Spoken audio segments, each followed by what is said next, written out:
មូលហេតុអ្វីបានជាយើងត្រូវផលិតស្លឹកត្រេនបាទមូលហេតុដែលយើងចាំបាច់នៅក្នុងការផលិតស្លឹកត្រេនឲ្យបានល្អគឺទី1គឺយើងចង់ជំរុញទៅការលូតលាស់ដងដើមរបស់ត្រេនក្រោយប្រមូលផលហើយចំណុចទី2យើងត្រូវផលិតស្លឹកឲ្យបានល្អដើម្បីជៀសវាងហានិភ័យនៅក្នុងដំណាក់កាលផលិតផ្កានិងផ្លែបាទជំរាបសួរអ៊ំពូមីងជាកសិករដែលធ្វើវិស័យត្រេនទាំងអស់គ្នាបាទខ្ញុំបាទឈ្មោះឡងលយបច្ចុប្បន្នជាប្រធានគ្រប់គ្រងតំបន់ផ្នែកទីផ្សារនិងបច្ចេកទេសបាទហើយលោកគ្រូសូមអញ្ជើញបាទខ្ញុំបាទឈ្មោះអ៊ីនច័ន្ទរ៉ាត់ជាបុគ្គលិកផ្នែកគ្រប់គ្រងទីផ្សារឈើហូបផ្លែប្រចាំនៅក្នុងខេត្តស្ទឹងត្រែងនៅរតនគិរីបាទហ្នឹងថ្ងៃនេះដែរយើងពាក់ព័ន្ធជាមួយនឹងខាងលោកគ្រូណារ៉ាត់ក៏មានប្រធានបទមួយពាក់ព័ន្ធជាមួយនឹងការផលិតស្លឹកដើម្បីយើងត្រៀមទៅវគ្គបន្តបន្ថែមទៀតបាទអញ្ចឹងមុននឹងឈានចូលដល់វគ្គផលិតស្លឹកបាទខ្ញុំចង់សួរសំណួរលោកគ្រូខ្លះពាក់ព័ន្ធនឹងទិន្នផលឆ្នាំនេះជាមួយនឹងការប្រមូលផលអាចជាថាដល់វគ្គណាវគ្គណីដែរលោកគ្រូនៅខាងតំបន់លោកគ្រូបាទបងសម្រាប់នៅក្នុងឆ្នាំនេះគឺបងប្អូនម្ចាស់ចការយើងគឺពាក់ព័ន្ធនឹងទិន្នផលរបស់គាត់គឺឃើញថាទទួលបានលទ្ធផលល្អបាទជាងឆ្នាំមុនបាទហើយពាក់ព័ន្ធនឹងស្ថានភាពជាក់ស្ដែងនៅក្នុងខេត្តស្ទឹងត្រែងយើងគឺឃើញថាការប្រមូលផលឈានដល់សម្រាប់បានចូល 90% ហើយ 90%អញ្ចឹងខាងត្រេនស្ទឹងត្រែងចូល 90% នៅសល់ 10% ទេបាទអញ្ចឹងអូខេយើងដើម្បីកុំឲ្យខាត់ពេកយើងសូមបងជាកសិករទាំងអស់យើងចូលដល់ប្រធានបទផងយើងតែម្ដងបាទគ្រូបាទអញ្ចឹងប្រធានបទថ្ងៃនេះបាទហេតុអ្វីបានថាត្រូវយើងផលិតស្លឹកត្រេនដើម្បីក្នុងវគ្គបន្តថែមអញ្ចឹងខ្ញុំសូមសួរជាសំណួរដល់លោកគ្រូណារ៉ាត់ប្រហែលជា2-3សំណួរបាទ2-3សំណួរបាទយើងអាចថាមូលហេតុអ្វីបានជាយើងត្រូវផលិតស្លឹកត្រេនបាទលោកគ្រូអាចសូមធ្វើការរៀបរាប់មកបាទមូលហេតុដែលយើងចាំបាច់នៅក្នុងការផលិតស្លឹកត្រេនឲ្យបានល្អគឺទី1គឺយើងចង់ជំរុញទៅការលូតលាស់ដងដើមរបស់ត្រេនក្រោយប្រមូលផលហើយបាទហើយចំណុចទី2យើងត្រូវផលិតស្លឹកឲ្យបានល្អដើម្បីជៀសវាងហានិភ័យនៅក្នុងដំណាក់កាលផលិតផ្កានិងផ្លែបាទអូខេបាទនៅក្នុងករណីមួយដែលយើងផលិតស្លឹកបានល្អគឺនៅក្នុងដំណាក់កាលផ្កាបែកក៏ដូចជាវ័យក្តាប់ក្រោម60ថ្ងៃគឺនៅក្នុងករណីដែលត្រេនយើងហើបត្រួយគឺនៅក្នុងករណីដែលយើងផលិតស្លឹកបានល្អគឺការហើបត្រួយគឺវាហាប់មកតិចហើយបាទវាក៏ជាជួយបញ្ជៀសពាក់ព័ន្ធនឹងបញ្ហាជ្រុះផងដែរបាទវាជួយកាត់បន្ថយបានច្រើននៅក្នុងករណីដែលយើងផលិតស្លឹកបានគ្រប់គ្រាន់បាទអញ្ចឹងដើម្បីយើងផលិតស្លឹកបានខ្ញុំសូមឲ្យលោកគ្រូបង្ហាញពីវត្តនីមួយនៃស្លឹកបាទអញ្ចឹងបានថាក្នុងស្លឹកផងយើងដឹងហើយថាដូចជាខ្ញុំធ្លាប់ឮវាមានមិនតន់លេផងហើយជាមួយស្លឹកចាស់ណាអញ្ចឹងលោកគ្រូជាអ្នកបច្ចេកទេសសូមធ្វើការបង្ហាញវគ្គនីមួយផងស្លឹកបាទសូមជើញបាទពាក់ព័ន្ធនឹងការវិវត្តនៃស្លឹកបោះត្រេនគឺពាក់ព័ន្ធនឹងអាយុកាលរបស់ស្លឹកគឺមួយឆាត់គឺមានអាយុ60ថ្ងៃបាទបើសិនបើការលូតលាស់តាមធម្មតាអានឹងយើងទៅលើពូជម៉ាន់ថងបាទយើងនិយាយទៅលើពូជម៉ាន់ថងជាពូជចម្បងនៅក្នុងតំបន់យើងដែលកសិករក៏ដាំច្រើនបាទហើយពាក់ព័ន្ធនឹង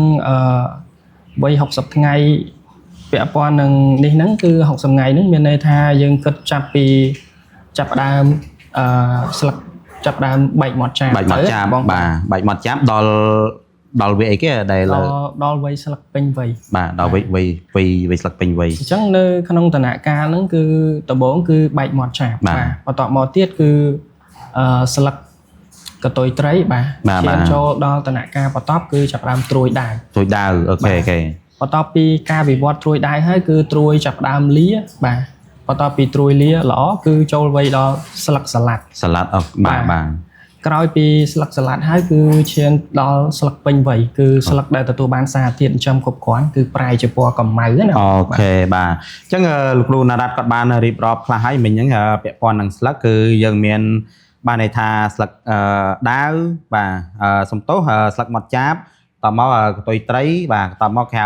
ស្លឹកដាវបាទដែលស្លឹកអតនលាហ្នឹងបាទហើយតមកទៀតបានន័យថាស្លឹកលាតពីលាហើយយើងហៅថាស្លឹកសាឡាត់តពីស្លឹកសាឡាត់ហើយបានចូលដល់វ័យស្លឹកបៃតងចាស់ឬក៏ស្លឹកកម្មៅហ្នឹងណាបាទហ្នឹងចូលដល់វ័យ60ថ្ងៃទៅវាវិវត្តមកស្លឹកមួយទៀតអញ្ចឹងសូមលោកគ្រូអាចថាយើងដឹងទេថាក្នុងវដ្តជីវិតនៃស្លឹកនីមួយអញ្ចឹងណាបាទបានន័យថាឧទាហរណ៍ថាបែកមាត់ចាបកតុយត្រីជាមួយនឹងស្លឹកដាវហ្នឹងស្លឹកទាំងអស់ហ្នឹងវាត្រូវការសារធាតុចិញ្ចឹមអ្វីជាចម្បងឬក៏សារធាតុ គោលអញ្ចឹងលោកអញ្ចឹងសូមលោកគ្រូធ្វើការបកស្រាយបង្ហាញតិចមកបាទពាក់ព័ន្ធនឹងសារធាតុចិញ្ចឹមទៅលើស្លឹកយើងអាចនិយាយបានថាចាប់ផ្ដើមពីស្លឹកយើងហ្នឹងគឺចាប់ផ្ដើមនៅក្នុងដំណាក់កាលបែកមាត់ចាបឈានរហូតទៅដល់ស្លឹកសាឡាត់គឺវាត្រូវការសារធាតុចម្បងសំខាន់មួយចំនួនបាទដូចជាមានពពួកម៉ាក្រូនិងមីក្រូធាតុនឹងបាទដោយបងបានដឹងដែរថាពពួកសារធាតុម៉ាក្រូធាតុគឺមាន N P និង K បាទប៉ុន្តែសម្រាប់ការលូតលាស់នៃស្លឹកគឺវាត្រូវការសារធាតុចិញ្ចឹមដែលមាន N ខ្ពស់អូខេបាទហើយពាក់ព័ន្ធនឹងមីក្រូធាតុគឺវាមានពួកសារធាតុចិញ្ចឹមតូលសំខាន់មួយចំនួនដែរដូចជាពួកសារធាតុសង្កសីបាទម៉ាញ៉េស្យូមកាល់ស្យូមហើយនឹងមានតុងដែកជាដើមអញ្ចឹងណាបងបាទអញ្ចឹងមិញហ្នឹងឃើញលោកគ្រូរៀបរាប់បានល្អហើយក៏ជាដំណាក់កាលអាហារចិញ្ចឹមផនរុក្ខជាតិដែលវាត្រូវការអញ្ចឹងក្នុងមួយសំណួរទៀតបាទយើងអាចថានៅពេលដែលស្លឹកពេលដែលយើងស្លឹកសាឡាត់ហើយណាបាទក្នុងអំឡុងវ័យស្លឹកសាឡាត់ហ្នឹងតើស្លឹកទុរេនអាចថាយើងគួរដែលបញ្ចូលទៅលើសារធាតុអ្វីខ្លះដើម្បីឲ្យវាមានសមតុល្យជាមួយនឹងឬក៏ពន្លឿនអញ្ចឹងណាបាទគ្រូអាចសូមធ្វើការបកស្រាយត្រង់ចំណុចហ្នឹងដើម្បីឲ្យភូមិជាកសិករយើងគាត់បានយល់មួយចំនួនផងដែរណាបាទពាក់ព័ន្ធនឹងស្លឹកអាចនិយាយបានថាស្លឹកវ័យចាប់ពីសាឡាត់ទៅយើងត្រូវបញ្ចូលសារធាតុចិញ្ចឹមសំខាន់មួយចំនួនដូចជាពួកសារធាតុម៉ាញ៉េស្យូមកាល់ស្យូមខ្ពស់ក៏ដូចជាប្រភេទ GNPK ដែលមាន P និង K ខ្ពស់ដើម្បីជួយពន្លឿនស្លឹករបស់យើងឲ្យឆាប់ចាស់ល្អហើយនឹងជួយបង្កើនកំហាប់ស្លឹកកម្រាស់ស្លឹកបាទអញ្ចឹងដោយលោកគ្រូណារ៉ាត់គាត់បានធ្វើការបង្ហាញហើយបាទក្នុងវគ្គបន្តពីវគ្គដាវដល់ពីវគ្គបាច់មាត់ចាបរហូតដល់វគ្គដាវឬក៏វគ្គលេបន្តិចហ្នឹងគឺយើងបញ្ចូលទៅលើពពួកសារធាតុដែលមានអាសូតខ្ពស់ដែលយើងហៅថា G អ៊ុយរ៉េហ្នឹងណាបាទពពួកអ៊ុយរ៉េខ្ពស់បាទហើយបន្តមកទៀតគឺពពួកស្លឹកសាឡាត់លោកគ្រូក៏បានបង្ហាញដែរគឺប្រើពពួកម៉ាញ៉េស្យូមជាមួយនឹងពួក NPK ជាលេខបដិញបាទលេខបដិញបានថាយើងមានផលិតផលជាច្រើនតែក្នុងហ្នឹងលោកគ្រូបានណែនាំទៅលើពពួក PK ខ្ពស់បាទហើយនឹងបញ្ចូលទៅលើម៉ាញ់ស្យូមអញ្ចឹងគ្រូបាទដើម្បីឲ្យកំហាប់ស្លឹកនឹងក្រាស់បាទហើយស្លឹកនោះវាមានម្សៅបាទស្លឹកបានន័យថាស្លឹកក្រាស់ស្លឹកមានម្សៅដែលគោលម្ដងផងលោកគ្រូបានបង្ហាញនេះបាទអញ្ចឹងសំណួរមួយទៀតបាទអាចថាក៏ជាសំណួរចិត្តបញ្ចប់ដែរបាទអញ្ចឹងលោកគ្រូអាចបង្ហាញទៅលើផលិតផលខាងក្រុមហ៊ុន UT Crop បាទទៅលើដូចជាលោកគ្រូបានបង្ហាញបានន័យថា NPK ម៉ាញ់ស្យូមឬក៏ប្រភេទលេខបដិញមាន N មាន P មាន K មាន PK ខ្ពស់ហ្នឹងណាបាទដើម្បីឲ្យភូមិជាកសិករអាចជាងាយចំណាំអញ្ចឹងបាទសូមជើញគ្រូបាទសម្រាប់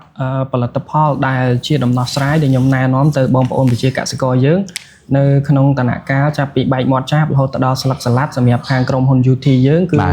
ខ្ញុំសូមណែនាំពាក់ព័ន្ធនឹងប្រភេទ G បំពន់យើងគឺមាន Best Color បាទបូកជាមួយនឹង Fastgrow អូខេបាទហើយបូកជាមួយនឹងប្រភេទ GUT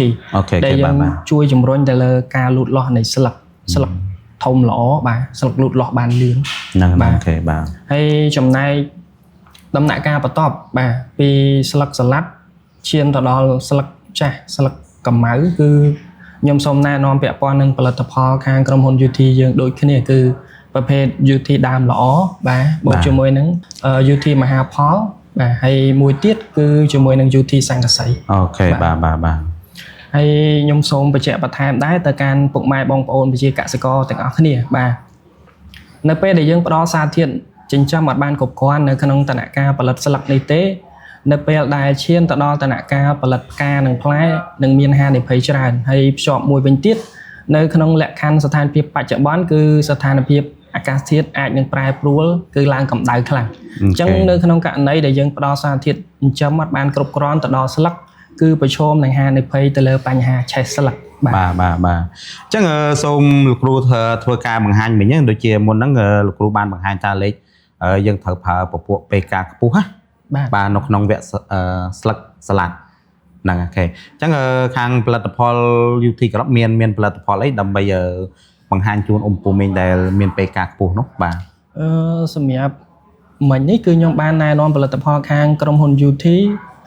ទៅលើម៉ាកសេសមុទ្រ3បាទចំណែកផលិតផលខាងក្រុមហ៊ុន UT ដែលខ្ញុំណែនាំទៅលើម៉ាកកសិករខ្មែរអង្គរវិញគឺយើងអាចប្រើពាក់ព័ន្ធនឹងប្រភេទ super ផ្កាផ្លែបាទយើងបូកជាមួយនឹងទិន្នផលខ្ពស់99ហើយបូកមួយវិញទៀតគឺពាក់ព័ន្ធនឹង super សង្កសីដែលយើងប្រើដើម្បីបង្កើនគុណភាពស្លឹកឆាប់ចាស់កំហាប់ស្លឹកល្អស្លឹកក្រាស់អូខេល្អបាទលោកគ្រូក៏ធ្វើការបកស្រាយទាំងឈ្មោះសារធាតុចិញ្ចឹមទាំងឈ្មោះពាណិជ្ជកម្មជាទូទៅបាទដើម្បីបានបង្ហាញរួចរាល់ហើយអញ្ចឹងខ្ញុំសូមបង្ហាញដល់លោកគ្រូមកសូមជាសំណួរអាចថាចុងបញ្ចប់មួយទៀតទៅពាក់ព័ន្ធជាមួយនឹងការដែលប្រើប្រាស់បាទជាទូទៅលោកគ្រូមានបទពិសោធន៍ហើយក៏ធ្លាប់បានណែនាំដល់បងជាកសិករយើងណាបាទអញ្ចឹងឧបមាថាមិញហ្នឹងឃើញមានដើមល្អបាទមុនហ្នឹងឃើញមាន base color អញ្ចឹងណាគ្រូបាទហើយបន្តមកឃើញមាន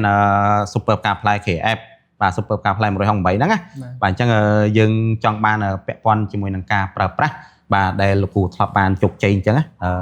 យើងធ្លាប់បានបាញ់ទៅជោគជ័យមាន fast grow ឬក៏លូតលាស់អស្ចារ្យអញ្ចឹងគ្រូបាទសូមជឿខ្ញុំសូមបញ្ជាក់បន្ថែមដែរពាក់ព័ន្ធនឹងកម្រិតប្រើនៅក្នុងដំណាក់កាលផលិតស្លឹកដំបូងពីបែកមាត់ឆាបរហូតទៅដល់ស្លឹកសាឡាត់បើយើងជជែកទៅលើការប្រើប្រាស់គឺយើងប្រើ fast grow ចំនួន2ដបបាទហើយពាក់ព័ន្ធនឹង base color ចំនួន2កញ្ចប់ដែលយើងស្មើនឹង2គីឡូបាទហើយជាមួយនឹង GUT គឺ1ដប1លីត្រនៅក្នុងបរិមាណទឹក1000លីត្រហើយចំពោះនៅក្នុងដំណាក់កាលស្លឹកចាប់ពីសាឡាត់រហូតទៅដល់ស្លឹកពេញវ័យឬក៏យើងថាស្លឹកចាស់ល្អហ្នឹងគឺយើងប្រើពាក់ព័ន្ធនឹងដើមល្អចំនួន2គីឡូបាទដើមល្អ UT មហាផលចំនួន2កំប៉ុងស្មើនឹង1គីឡូស្មើនឹង1គីឡូខេបាទ UT សង្កសីគឺចំនួន1លីត្រស្មើនឹង2ដបអូខេបាទហើយបើយើងក៏លេខទៅមើលផលិតផលម៉ាកកសិករខ្មែរអង្គរវិញគឺនៅក្នុងដំណាក់កាលស្លឹកសាឡាត់មិញដែលខ្ញុំបានណែនាំគឺយើងប្រើ super ផ្កាផ្លែចំនួន1ដបបាទបូកជាមួយនឹងទិន្នផលខ្ពស់99ចំនួន2កំប៉ុងនិង super សង្កសីចំនួន2ដបសម្រាប់បរិមាណទឹក1000លីត្រដូចគ្នាបាទអញ្ចឹងបាទលោកគ្រូគាត់បានធ្វើការបកស្រាយឲ្យអស់ហើយពាក់ព័ន្ធជាមួយនឹងវត្តជីវិតនៃស្លឹកនីមួយពាក់ព័ន្ធនឹងដំណាក់កាលនៃការប្រើប្រាស់គឺយើងវាមានដំណាក់កាលនៃការផលិតហើយក្នុងហ្នឹងក៏សារធាតុចិញ្ចឹមក៏មានត្រូវការផ្សេងគ្នាដែរមិនអញ្ចឹងគ្រូបាទអញ្ចឹងលោកគ្រូក៏បានបង្ហាញបន្ថែមទៀតទៅកាន់បរិមាណនៃការប្រើប្រាស់បាទអញ្ចឹងលោកគ្រូបានធ្វើការបកស្រាយច្បាស់អស់ហើយអញ្ចឹងខាងលោកគ្រូជាអ្នកបច្ចេកទេសវិញមានអ្វីជាសំណូមពរដល់ពូមីងបងប្រជាកសិករដែលយើងធ្វើត្រេនទាំងអស់គ្នាបាទអញ្ចឹងបើសិនជាលោកគ្រូមានសូមធ្វើការបង្ហាញតិចមកបាទខ្ញុំសូមផ្ដាំផ្ញើទៅបងប្អូនម្ចាស់ចការទាំងអស់បាទអញ្ចឹង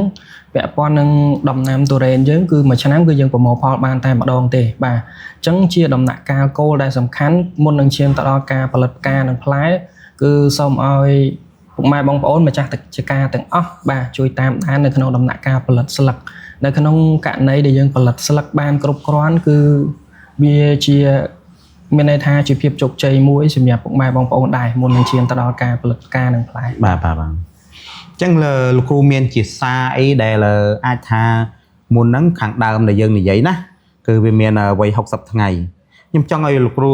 រំលេចអាកន្លែងចំណុចហ្នឹងតិចបាទប្រហែលជាបងក៏ជាកសិករក៏គាត់ចង់បានដែរពាក់ព័ន្ធគេហៅថាវិធីសាស្ត្រពន្លឿនឲ្យវាលឿនក្រោមមក60ថ្ងៃបាទនឹងសូមលោកគ្រូជួយរំលេចបន្តិចមកបាទដូចខ្ញុំបានជម្រាបជូនមិញអញ្ចឹងគឺពាក់ព័ន្ធនឹងរូបមន្តដែលខ្ញុំបានណែនាំផ្ទាល់គឺតនកាលចាប់ផ្ដើមបែកមាត់ចាបរហូតទៅដល់ស្លឹកពេញវ័យឬក៏ថាស្លឹកកម្ៅល្អហ្នឹងរូបមន្តខាងលើដែលខ្ញុំបានណែនាំជូនហ្នឹងគឺនៅពេលដែលយើងប្រើរូបមន្តហ្នឹងហើយគឺអាចជួយពន្លឿនស្លឹកបាទពីការវិវត្តពី